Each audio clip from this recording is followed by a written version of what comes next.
संयोग का निरूपण चल रहा है। वहां चल रहा था, पंक्ति में कहा था आत्मा आकाशन न संयुज्यते अमूर्तत्वाद रूपवत। लोग कहते आकाश कैसा है? आत्मा से संयुक्त है। उन्होंने अनुमान किया था आकाश आत्मना संयुज्यते द्रव्यत्वाद, ऐसे कुछ लोगों ने की थी। उसके विरुद्ध में हम कह रहे हैं नहीं नहीं, आत्मा आकाश से संयुक्त नहीं हो सकता। क्यों नहीं हो सकता? अमूर्तत्वाद रूपवत, अमूर्त होने के नाते रूप के समान। रूप भी अमूर्त है और रूप का किसके साथ संयोग आदि कार्य नहीं माना जा सकता।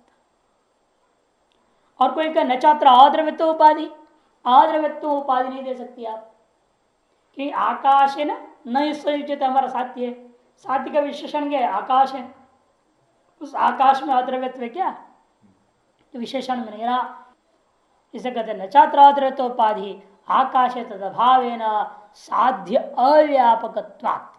यहाँ कुछ गलत छपी है, सपक्ष करके साध्य अव्यापकत्वात् इसे बना देंगे। आकाश में अद्रव्यत्व रूप उपाधि नहीं है, आकाश रूपी अधिकरण में यह साध्य का अव्यापक हो जाता है।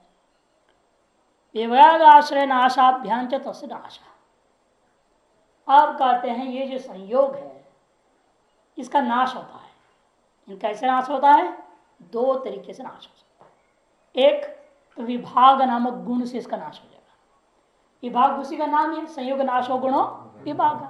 और दूसरा आश्रय नाश से द्वय भी नष्ट हो जाएगा। जब आश्रय नष्ट हो गया तो संयोग कहा रह जाएगा। इसे दो से विभाग और आश्रय नाश, अथवा विभाग आश्रय नाशाभ्याम तस्य मने संयोग से नाश, उस संयोग का नाश होता है। आश्रय नाश उत्तर संयोगाभ्याम विभाग नाश, और आश्रय का नाश और उत्तर संयोग का नाश हो जाए तो फिर विभाग का नाश हो जाता है। उत्तर संयोग का नाश होने से वो विभाग का नाश हो जाता है। उत्तर संयोग से विभाग का नाश होता है, समझना चाहिए। आश्रय नाश से भी विभाग का नाश हो जाएगा और उत्तर देश संयोग का नाश से भी विभाग का नाश हो जाएगा। दोनों तरीके से बोल दिया जानबूझ करके। यदि यह विभाग का विचार तो है नहीं, ये बात विभाग में बोलना चाहिए तो यहाँ बोल रहे हैं, क्योंकि जान के कह दिया विपरीत दोनों है ना। एक बात दोनों में समान है, वह आश्रय नाश से नाश, और दूसरे में विभाग के द्वारा भी संयोग का नाश होता है। लेकिन संयोग के द्वारा विभाग का जो नाश होता है तो कोई भी संयोग से नहीं होता, उत्तर संयोग से ही विभाग का नाश होता है। कि पूर्व संयोग का नाश कर दिया था विभाग ने। होता क्या है, एक संयोग था मान लो पहले से, उसको नाश किया विभाग ने, है। और वो विभाग कब नष्ट होता है? जब उसका उत्तर में पुनः संयोग हो जाए। इसे संयोग सामान्य जो है विभाग का नाशक नहीं है, किंतु केवल उत्तर उत्तर संयोग जो होता है वो पूर्व पूर्व विभाग के प्रति नाशक बनते हैं। संयोग से तो आश्रय नाश विभागाभ्याम एवं नाश इत्युक्तम। और संयोग जो है आश्रय नाश और विभाग नाश के द्वारा ही नाश होता है। ऐसे मत सोचो कि उत्तर विभाग से नाश होगा। जैसे कह ना उत्तर संयोग से विभाग का नाश, इस तरह से उत्तर विभाग से संयोग का नाश, ऐसी आप कल्पना न करें। इसे जान के स्पष्ट करने के लिए बात कही गई है। परमाणु आकाश और आश्रय नाश नाशत्म तो संयोग से न संभवती। और मान परमाणु और आकाश का संयोग है, परमाणुओं का आकाश के साथ संयोग है। परमाणु तो मूर्त है, वो इस आकाश से संयोग कर सकते हैं। इन जब करेंगे इन वह संयोग नित्य होगा क्या? नित्य होगा। जब परमाणु भी नित्य है, आकाश भी नित्य, अतः संयोग भी नित्य ही रहेगा। कई कार्य परमाणु व आकाश और आश्रय नाश के द्वारा नाशत्व संभव नहीं है, क्योंकि उनमें से दोनों में से कोई भी आश्रय का नाश होगा नहीं, न आकाश का नाश हो रहा है न परमाणु का नाश। इसे आश्रय नाश के द्वारा नाशत्व रूपा जो संयोग का नाश है वो नहीं हो सकेगा। अब विभाग के द्वारा जो संयोग का नाश वो हो जाएगा। कैसे हो भी? देश को लेकर के, काल को लेकर के। एक देशावच्छिन्न आकाश परमाणु का संयोग है और उसका नाश हो जाएगा। कैसे? विभाग हो जाएगी। वो इस देश से हटकर परमाणु उस देश में चला गया, तो परमाणु मूर्त होने के नाते यदि देशावच्छिन्न संयोग था तब देशावच्छिन्न क्या हो जाएगा? संयोग का नाश हो जाता है। वह तब जब वह परमाणु तद्देश से विभक्त होकर अलग हो जाता है। इसलिए कार्य कि आश्रय नाश नाशत्व निषेध कर रहे हैं, विभाग के द्वारा संयोग नाश को निषेध नहीं कर रहे हैं। और सर्वमुक्ति पक्षे च विरोधी गुण प्रादुर्भाव दुर्घट। और दूसरा, जो लोग मानते हैं सारी दुनिया के मान लो सबके मुक्ति हो जाए तो संसार ही नहीं रहेगा, तो संयोग की चर्चा कहां से रह जाएगी? जब सब मुक्त हो ही गए फिर किसके लिए संसार रहेगा? किसके लिए रहा ही नहीं, तो संसार ही नहीं है। तो ये कह रहे हैं सर्वमुक्त पक्षे च विरोधी गुण प्रादुर्भावोपि दुर्घट। कि समस्त जीवों की मुक्ति हो जाएगी ऐसे मत में जो है संयोग के विरोधी गुण कौन? विरोधी गुण कौन है? संयोग का विभाग, उसका प्रादुर्भाव का प्रश्न ही समाप्त हो जाता है। अतः निमित्त नाश नाशत्व अंगीक्रियते, इसीलिए निमित्त का नाश से ही, निमित्त कौन है उस स्थिति में? अदृष्टादि। क्योंकि जब सकल लोगों की मुक्ति हो जाएगी जिस क्षण में, उस क्षण में इन लोगों का संसार के जो बंधन में थे सभी के संसार के संयोग था, उस संयोग का नाश कौन करेगा? विभाग तो पैदा होगा नहीं। तो विभाग पैदा किसके लिए पैदा होगा? किसके दृष्टि में विभाग रहेगा? जब सब मुक्त हो ही गए, या नहीं? ये उस क्षण की बात कर रहे हैं, अंतिम क्षण जब सब के सब मुक्त हो रहे हैं, उस क्षण में इन मुक्तों का जो पूर्व क्षण में विद्यमान संयोग था संसार के साथ, उस संयोग का नाश कौन करेगा? विभाग तो पैदा होगा नहीं, विभाग तो पैदा होगा नहीं। और आश्रय का नाश भी नहीं कर सकते, आश्रय तो मुक्त हो रहा है। आपका संसार से संयोग है ना, आप तो मुक्त हो गए, आश्रय का नाश कहां होगा? न आश्रय का नाश से नाश हो रहा है उस संयोग का, न विभाग ही पैदा होगा, क्योंकि उसके उत्तर क्षण में न संसार है न आप है, विभाग कहां रहेगा? इसलिए कहते उस अंतिम जो संयोग का नाश होता, अंतिम नाश संयोग का, जब सब मुक्त हो जाते हैं, जो उस मुक्त होने के लिए जो अंतिम संयोग का नाश था, दुख संयोग का ही नाश मान लो, कोई भी संयोग, क्योंकि किस प्रकार दुख का ध्वंस होना है, वो जो नाश होगा, वो दुखों का नाश, ये दुख संयोग का जो नाश है वो किससे होगा? है अदृष्ट से। अदृष्ट क्या है? निमित्त कारण। इसे कहते हैं अतः निमित्त नाश नाशत्वम अंगीक्रियते। उन लोगों के दृष्टिकोण से विभाग उत्पन्न नहीं हो सकता है और आश्रय का नाश भी उस समय में नहीं हो सकता है। अतएव उस संयोग का नाश, अंत्य संयोग का जो नाश है वह निमित्त कारण दृष्टादि का नाश के द्वारा नाश मानना पड़ता है। ठीक, अब संयोग का लक्षण करते हैं। संयोग नामक गुण क्या होता है? आपने वहां कहा था संयुक्त हेतु गुणों संयोग, इन्हें कहते नहीं अनित्य संबंध संयोग। नित्य संबंध समवाय है, अनित्य संबंध संयोग। संयोग का लक्षण अनित्य संबंध है। अनित्य संबंध रूपा एक गुण विशेष है जो कि उस गुण का नाम है संयोग। घट जनक तद अवयव निष्ठ गुणत्वांतर जातीय संयोग। समस्या फिर कह सकता है कोई, समवाय को फिर गुणों में गिन लो। अनित्य संबंध संयोग जिस गुण में आ गया, नित्य संबंध को भी गुण में गिन लो, क्या दिक्कत? जैसे नित्य ज्ञान वगैरह भी गुण है या नहीं, नित्य संबंध भी गुण हो जाएगा। अच्छा, संबंधित घटित लक्षण बनाना गुणों में ठीक नहीं, संबंध घटित गुण का लक्षण बनाना उचित नहीं है। ऐसा कहने वाले मेरे दूसरा लक्षण बना रहे हैं। घट का जनक जो कौन?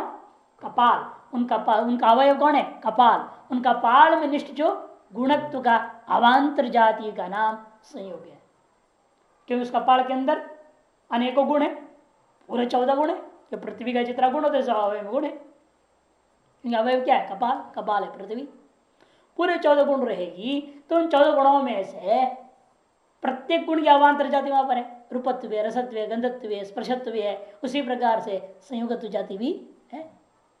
अतएव अवांतर जाति से कौन से ले लूंगा मैं? संयोगत्व जाति। तदवान कौन हो जाएगा? संयोग लक्षण कर जाता है। घट जनक तद अवयविष्ट गुणत्व का अवांतर जाति हो गया संयोगत्व जाति। तजातीय जाति वाला कौन हो जाता है? संयोग। इस प्रकार से संयोगात्मक गुण का निरूपण कर दिए। और विभाग से निरूपण, विभाग का निरूपण, विभाग की सिद्धि के लिए पहले अनुमान प्रयोग कर रहे हैं। कर्म संयोग व्यतिरिक्त असमवाय कारणम, कर्म जो होता है वह संयोग से भिन्न किसी न किसी का असमय कारण है। किसका असमय कारण है? वो विभाग। वस्तु क्या है, हम जो सिद्ध करना चाहिए उसको लेंगे, वह विभाग। संयोग से भिन्न विभाग का असमय कारण है, ये सिद्ध हो जाएगा। क्यों? संयोग से भिन्न होता हुआ असमय कारण होने से हेतु। तो कर्म क्या है? संयोग से भिन्न। कर्म एक पदार्थ है, गुण नहीं है ना, गुण से भिन्न पदार्थ है कर्म। इसे कर्म में संयोग भिन्नत्व रहेगा और कर्म असमय कारण है ही। अतएव तारस हेतु उस कर्म में विद्यमान है और अतएव साध्य विभाग की सिद्धि हो जाएगी। दृष्टांत क्या दिया? रूपवत। रूप भी क्या है? संयोग से भिन्न होता हुआ असमय कारण है ही। कारणगत रूप कार्यगत रूप के प्रति असमय कारण होता है। अच्छा, संयोग व्यतिरिक्त असमय कारणत्म रूप में है और वहां पर क्या है? संयोग से व्यतिरिक्त। वहां पर अब विभाग नहीं बोलेंगे, जब दृष्टांत में घटाऊंगा। संयोग से व्यतिरिक्त पट रूप का असमय कारण है। कौन? तंतु रूप दृष्टांत। ये विशेषता है इनकी। जितने महाविज्ञान अनुमान इसको कहा जाता है, दृष्टांत में अलग ढंग से घटाई जाती है, साध्य को पक्ष में अलग ढंग से घटाया जाता है। न च अकर्मत्व उपाधि, कहते अकर्मत्व को उपाधि बना दूंगा, ऐसा यदि कोई कहे, ये नहीं हो सकता। आकाश आदिशो विचारा। साध्य भाव का अधिकरण कौन है? आकाश। क्या आकाश कभी किसी का असमय कारण होता है? नहीं। अतएव देखो, संयोग से भिन्नत्व तो है उसमें, संयोग भिन्नत्व सती असमय कारणत्म रूपा जो आपका साध्य संयोग व्यतिरिक्त असमय कारणत्म, वह जो है कहाँ है? आकाश में नहीं है। तो अतएव संयोग व्यतिरिक्त वस्तु का असमय कारणत्व रूपा है साध्य नहीं है आकाश में। साध्य भाव का अधिकरण है, वह अकर्मत्व भी है। उपाधि साध्य भाव अधिकरण में उपाधि चला गया, वो इसका मतलब ये उपाधि साध्य व्याप्त नहीं है, साध्य भाव से व्याप्त है। उल्टा आकाश और स्थल में कैसा है? वो साध्य भाव से व्याप्त है और होना कैसे चाहिए? साध्य व्याप्त होना चाहिए उपाधि को। अतएव यह अकर्मत्व उपाधि नहीं हो सकता, क्योंकि आकाश, काल, दिग्ग ये सब क्या है? किसी के भी असमय कारण नहीं होते। असमय कारण का कारण हमेशा कौन होता है? गुण और कर्म। जिसको घटा ही रहे हो पक्ष में भी, गुण और कर्म हमेशा क्या होता है? असमय कारण होता है। नचा कर्मत्व उपाधि आकाश विचारा। तब कहता है कि हम उसमें भी जो असमय कारण सत्य से विशेषण दो, अकर्मत्व में उपाधि में विशेषण असमय कारण सती अकर्मत्व, ये तो आकाश में नहीं रहेगा ना, साध्य भाव से व्याप्त नहीं हुआ। क्योंकि साध्य क्या है? संयोग भिन्न का असमय कारण होना। अब हमने को उपाधि में भी असमय कारण से विशेषण दे दिया। अब असमय कारण सती अकर्मत्व आकाश में नहीं रहा, तो साध्य भी नहीं है, उपाधि भी नहीं है, तो साध्य भाव से व्याप्त नहीं रहा, तो उपाधि बिल्कुल ठीक हो गया। यदि विशेषण है तब कहते केवल संयोग आरंभ संयोग विचारा। तब कहते हैं कि संयोग आरंभक संयोग में यदि संयोग व्यतिरिक्त तत्व नहीं रहा उसमें, किसमें? संयोग में साध्य का अभाव है। वहां पर संयोग व्यतिरिक्त असमय कारणत्व नाम का चीज वो साध्य वहां नहीं है, क्योंकि संयोग ही है वो। संयोग व्यतिरिक्त असमय कारणत्व संयोग में नहीं है, साध्य नहीं है, किंतु वहां आपका उपाधि है। असमय कारणत्व सती अकर्मत्व उपाधि उस संयोग में चला गया। संयोग है ना विचारात। तो असमय कारण सती अकर्मत्व यह आपने दिया था, वो हमने दिखा दिया। केवल संयोग का आरंभक संयोग में विचार हो जाता है। केवल संयोग का आरंभक जो संयोग उसमें जो है वो व्यभिचारी है, क्योंकि संयोग सामान्य उससे भिन्न कौन हो गया? विभाग आदि। उसका समय कारण कौन है? कर्म। और संयोग क्या है? असमय कारण तो सुनाएगा तब। विभाग का असमय कारण संयोग है नहीं। इसे कहते केवल संयोग आरंभ के संयोग व्यभिचारात् असमय कारण विशेषण देने पर भी काम चलेगा नहीं। और इतना ही नहीं, फिर वो संयोग भिन्नत्व भी दे दो विशेषण। फिर क्या हमारा हेतु में तुम्हारी उपाधि में अंतर क्या रह जाएगा? हमारा हेतु क्या है? संयोग व्यतिरिक्त सत्य असमय कारणत्व है ना। और आपने भी क्या कर दिया? संयोग भिन्नत्व विशेषण बोल रहे हो, संयोग व्यतिरिक्त सत्य विशेषण है वही अर्थ्याम। यदि आप कहोगे उपाधि में संयोग भिन्न विशेषण दे दो तो क्या उपाधि हो जाएगा? संयोग भिन्न सती असमवाय कारण सती अकर्मत्वम, अर्थात तुम्हारी उपाधि हमारे हेतु घटित हो गया, हमारे पूरे हेतु को तुमने उपाधि में जोड़ दिया है। पूरे हेतु सदा अकर्मत्व का जो विशेषण था वो पूरा क्या है? हमारा हेतु है। अतः व्यर्थ विशेषण दोष हो गया, इसलिए उपाधि तो आप दे नहीं सकते। नच संयोग व्यतिरिक्त असमवाय कारणत्वादि संयोग से असमवाय कारणत्व प्रतीयते इति बाधित विषयत्व। अब दूसरा आदमी आता है, कहता है देखिए यदि कहा जाए कि संयोग व्यतिरिक्त सत्य असमय कारणत्व पर जो हेतु दिया वह हेतु बाधित है, वह हेतु बाधित है। कैसे बाधित हो जाएगा? वो बाधित का दृष्टांत क्या है? वन्य अनुष्ठान द्रव्यत्वा, जब साध्या भाव को दूसरे प्रमाण से सिद्ध कर दिया जाए तो वह हेतु को बाधित कर दिया जाएगा। अब देखिए हम कैसे सिद्ध कर देंगे कि साध्य आपका क्या है? संयोग भिन्न वस्तु के असमय कारण होना। वह किसमें जा रहा था? कर्म में हम सिद्ध कर रहे थे, ताकि उसके माध्यम से हम विभागों को सिद्ध कर सकें। संयोग से भिन्न वस्तु क्या आपने लिया? विभाग। उसका असमय कारण आप लेना चाहते थे कहाँ? कर्म में। यह बात हम अन्य प्रमाण सिद्ध करेंगे तभी तो बाधित होगा वो। वही करें संयोग व्यतिरिक्त असमय कारणत्वाइति संयोग से असमय कारणत्व प्रतीयते, उससे जो है संयोग सामान्य ही असमय कारण मालूम हो रहा है। संयोग सामान्य असमय कारण से असमय कारण पद से क्या लेना चाहेंगे कि साध्य में भी असमय कारण शब्द आया है, हेतु में भी असमय कारण शब्द आया है, दोनों में क्या अंतर करना चाहेंगे आप? कि साध्य क्या है आपका? संयोग से भिन्न वस्तु का असमय कारण, ये कहा आपने साध्य। हेतु में क्या बोला? संयोग व्यतिरिक्त सति असमय कारण। दोनों जगह असमय कारण शब्द आ रहा है या नहीं? तो दोनों असमय कारण में अंतर क्या है? कुछ तो अंतर होगा, नहीं तो फिर साध्य हेतु में अंतर क्या है? अंतर यह है, कहना है कि आपको कहना पड़ेगा साध्य में संयोग व्यतिरिक्त विभाग मात्र का असमय कारण हम ढूंढ रहा हूं। असमय कारण इन जनरल नहीं ले, सामान्य रूप में नहीं ले, कोई भी असमय कारण ऐसा नहीं ले सकते ना कि वहां विशेष का असमय कारण लेना। कौन सा विशेष तत्व? विभाग का। संयोग से भिन्न जो विभाग, उसकी असमय कारण हमें ढूंढना है साध्य में। और हेतु में इसलिए जो असमय कारण शब्द से क्या लेना पड़ेगा? सर्वसामान्य असमय कारण। सर्वसामान्य असमय कारण कौन है यहां पर हम लेंगे? वो भी संयोग लेना। क्यों? विशेषण की सार्थकता के लिए। नहीं संयोग व्यतिरिक्त तत्व विशेषण क्यों दिया है? समझ में आ रही है? संयोग व्यतिरिक्त तत्व सत्य विशेषण क्यों दिया हेतु में आपने? किसमें अतिव्याप्ति हो रही थी? इसका मतलब संयोग में, क्योंकि आपने असमय कारण शब्द किसको ले रहे थे? हेतु में विद्यमान असमय कारण शब्द से आप संयोग को ले रहे थे, और इस संयोग के अंतर्गत संयोग भी आता है, अन्य तरह कर्म संयोग भी है, उभय तरह कर्म संयोग भी है। संयोग भी सामान्य में आ गया।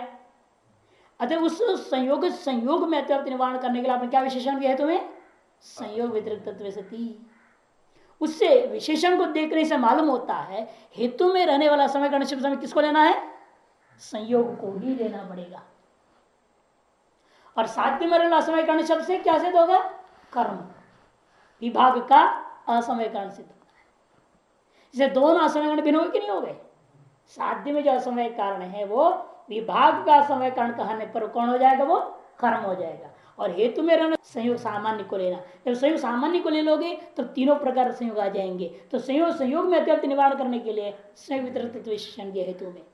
से विशेषण को देखने से मालूम होता है साध्य में और हेतु में बहुत फर्क है।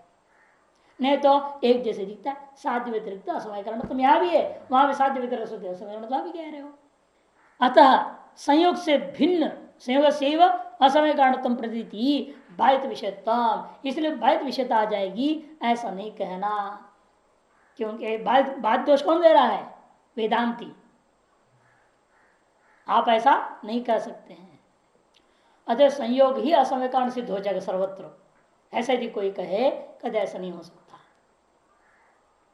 क्योंकि हमेशा संयोग मात्र समय कारण नहीं होता। ठीक है, संयोग संयोग में अतिव्याप्ति निवारण करने के लिए हमने संयोग व्यतिरिक्त तो भले ही दिया, इन संयोग भिन्नत्व सती असमय कारण जो हेतु है वो सकल प्रकार के समय कारण में जाना है। रूप में भी जाएगा, रस में भी जाएगा, गंध में भी जाएगा, सभी में लूंगा, केवल संयोग में नहीं लेना है। अतएव बाद दोष नहीं रहेगा।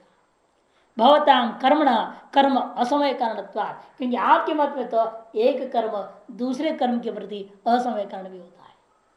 अतएव संयोग भिन्न स्थिति असमय कारण शब्द से हेतु से कर्म में जाएगा नहीं जाएगा, पक्ष में भी हेतु चला जाएगा।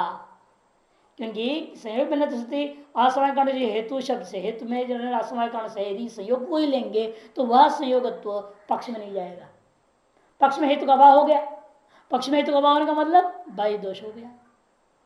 अतएव वो नहीं हो तब सिद्धांत क्या, वैशेषिक रूप से सिद्धांत क्या कह रहा है, हेतु मेरा असमय कारण शब्द से मुझे केवल संयोग नहीं लेना है, किंतु संयोग भी लो, संयोग से भिन्न कर्म भी लो, रूप भी लो, रस भी लो, जो भी हो सारा लेना।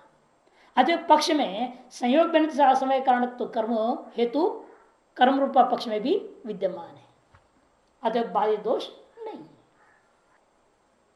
इसलिए अतः संयोग से भिन्न के असमय कारण सिद्ध करने में तो बात दोष है ऐसा नहीं कह सकते, क्योंकि जो है आप वेदांती लोग जो है सामान्य रूपेण असमय कारण का अर्थ के संयोग की असमय कारणता नहीं कर सकते, क्योंकि वेदांतियों के मत में एक कर्म के प्रति दूसरे कर्म को भी असमय कारण माना गया है। इसलिए असमय कारणत्व वेदांतियों के दृष्टिकोण से भी केवल संयोग में ही नहीं किंतु कर्म में भी असमय कारणत्व चला जाता है।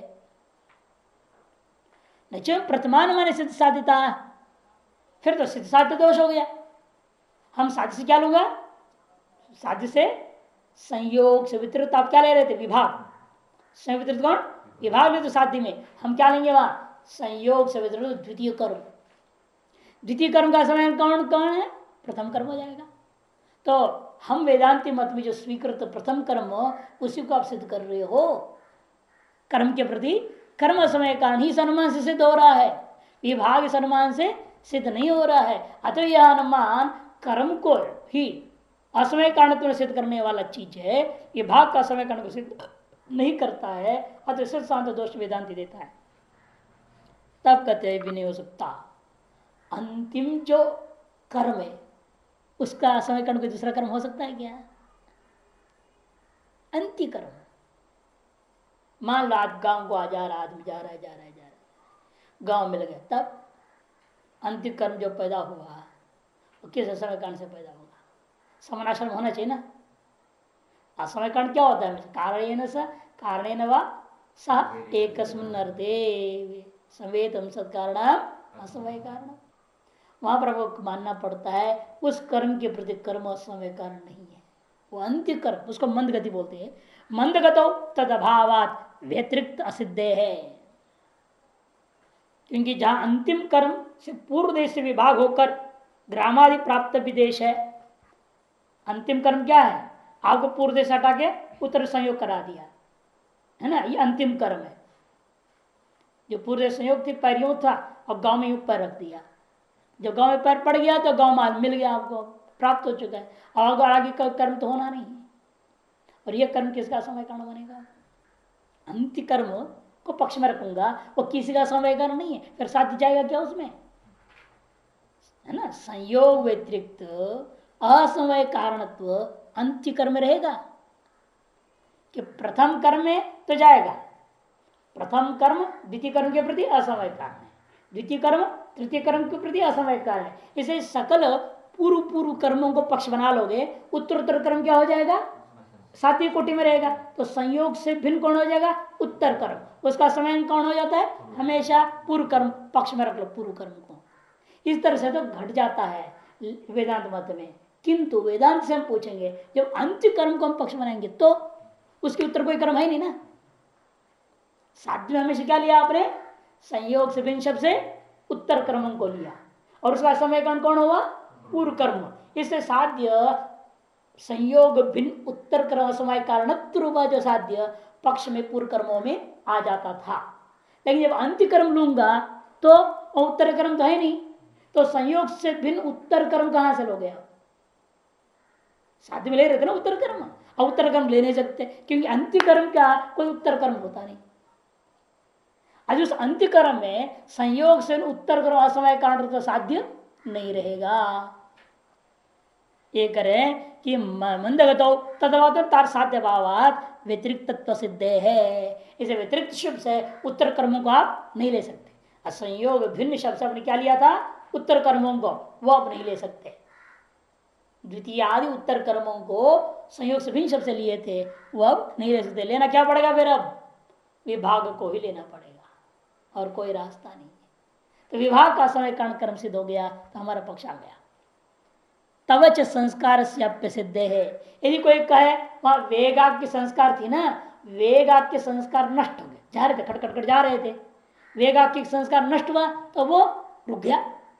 जैसा बाण छोड़ा है, कोई चीज छोड़ा फेंका तो क्या होता है, वेग समाप्त होता है तो वो खड़ा हो जाता है। तो सिर्फ गांव प्राप्त हो गई, आप रुक गए, क्यों, वेग समाप्त हो गया। ऐसा भी आप नहीं कर सकते क्योंकि आपके मत में वेग नाम का कोई संस्कार मानते नहीं है। हम वैशेषिक नहीं है, एक लोग 3 प्रकार के संस्कार माना, स्थापक, भावना, वेग, है ना, लेकिन आपको मानते हैं नहीं। इसे आप एक जवाब दे नहीं सकते। संस्कार के द्वारा नष्ट हो गया अंतिम कर्म, वेगा के संस्कार ने अंतिम कर्म को नष्ट करके स्वयं भी नष्ट हो गया, सुंदोपसुंद न्याय से ऐसा नहीं कर सकते। क्यों, आपके मत में संस्कार से सिद्ध है अंत्यकर्मणा कर्म अजनकत्वात् मम तस्यैव पक्षत्वात्। अतः क्या निर्णय है, जो अंत्य कर्म कैसा है, वो किसी अन्य कर्म से जन्य नहीं है और अंत्य कर्म को ही हम अपने अनुमान में पक्ष बना रहे। मम अनुमाने तस्यैव मने अंत्य कर्मण एव पक्षत्वात् किंच स्थितावत्। इतना ही नहीं, अनुमान से तो मैंने सिद्ध कर दिया विभाग को इस अनुमान से, बल्कि तावदयम विभाग व्यवहार से भी सिद्ध है। इमौ विभक्तौ, ये जो व्यवहार हो रहा है, यह व्यवहार बिना किसी निमित्त का होता है क्या। विभाग शब्द जो प्रयोग कर रहे हो वह कोई न कोई निमित्त कारण मानना ही पड़ेगा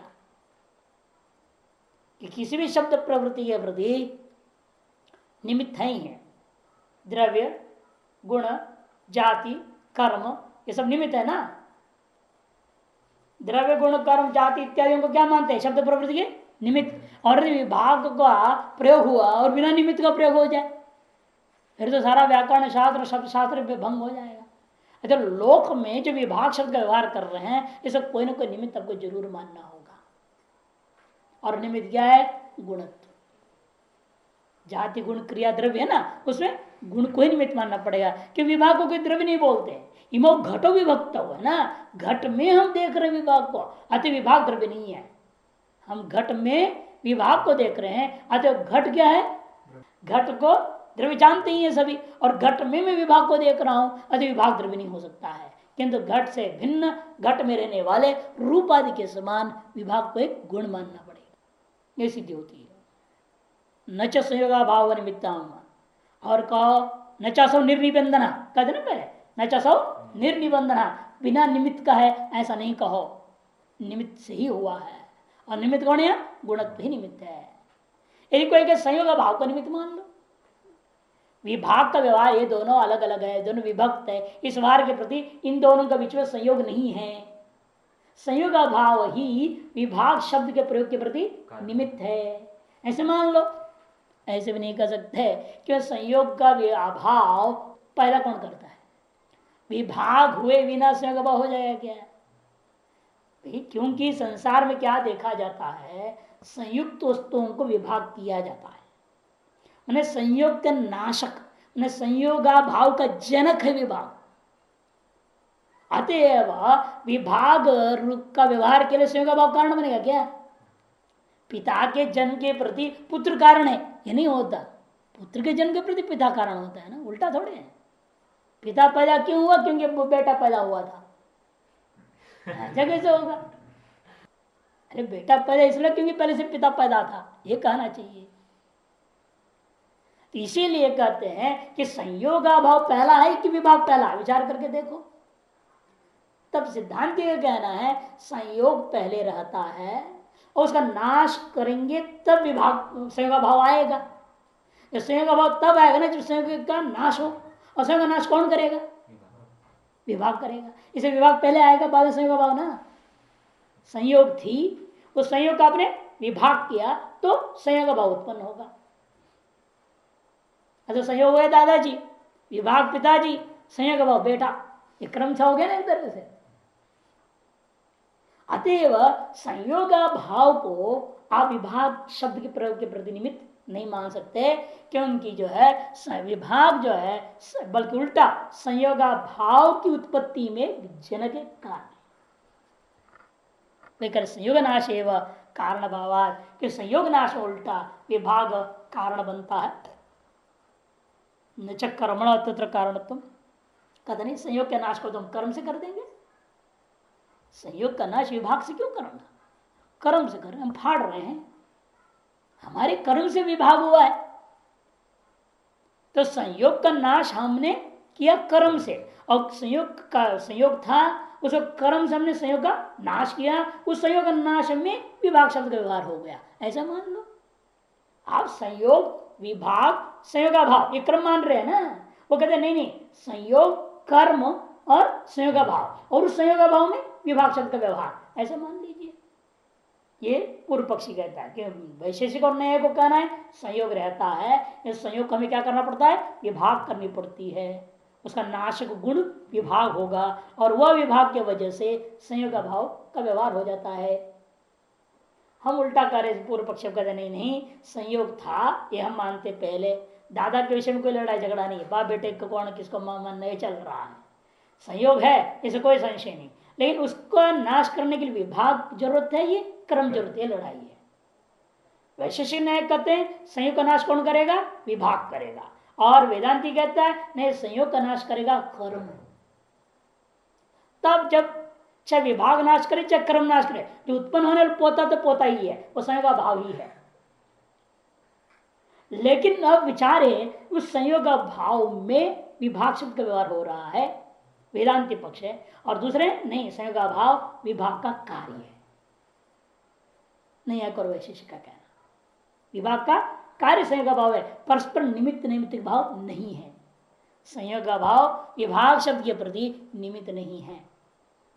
क्यों? जन्य जनक भाव से बात, न तो निमित्त निमित्त भाव है। और इनका कहना है नहीं, संयोग भाव कर्म से जन्य होने के नाते उस संयोग भाव में ही हम विभाग शब्द मैंने संयोग भाव बोलो विभाग बोलो पर्यायवाची है वेदांत के अनुसार, दोनों पर्यायवाची मान लो, अलग गुण मानने की जरूरत नहीं है। तो सिद्धांति कहता है नहीं नहीं, वैशेषिक कहता है गुणों का नाश कर्म से होता नहीं, गुणाना कर्म विनाशत्व दर्शनात्। रूप रसगंध स्पर्शादि कोई भी गुण है वो कर्म से नष्ट नहीं होते, विलक्षण पाक संयोग आदि से ही हमने नष्ट किया ना, रूप रसगंध स्पर्शादियों में देखा गया। इसलिए कोई भी गुण हो वो कर्म से नष्ट नहीं होता, बल्कि उत्तरोत्तर गुण को पूर्व गुण नष्ट करके, मैंने पूर्व गुण को उत्तरोत्तर गुण नष्ट करके ही उत्पन्न होता है। जैसे पूर्वोत्तर गुणों में उत्पाद्य उत्पादक भाव रहता है, नाश नाशक भाव रहता है। जैसे आपके मन में घट के संयोग होकर आत्मा में घट ज्ञान पैदा हुआ, वो घट ज्ञान कब नष्ट होगा? जब उसको उत्तर काल से आत्मा में पटक ज्ञान होगा। ये नहीं कि घट ज्ञान को नष्ट कोई कर्म करना पड़ेगा, नहीं, पटक ज्ञान होते ही घट ज्ञान अपने आप, जब पटक ज्ञान होने के लिए शुरू होता है उतने में ही घट ज्ञान छूट जाता है। घट ज्ञान के बाद पटक ज्ञान करने के लिए आप पट के साथ चक्षुष करोगे, जैसे ही वो पट घट ज्ञान निवृत्त हो गया। अतः ज्ञान हो चाहे कोई भी चीज कोई भी गुण हो, ये उत्तरोत्तर गुण क्या करता है? पूर्व गुण को नष्ट करके उत्पन्न होता है। इसलिए गुणों के नाश के प्रति गुण ही कारण होता है, स्व विरोधी गुण। ये जो नहीं, हम तो ज्ञान का दृष्टान दे रहे हैं, घट ज्ञान पट ज्ञान। अब मान लो ज्ञान हुआ, उसमें इच्छा जगी तो ज्ञान नष्ट हो जाएगा। कि दोनों गुण कैसे रहेंगे आत्मा में? आत्मा ने संयोग से आत्मा में तो ज्ञान रहेगा, या आत्मा में संयोग से आत्मा में इच्छा रहेगी, दो में एक रहेगी ना।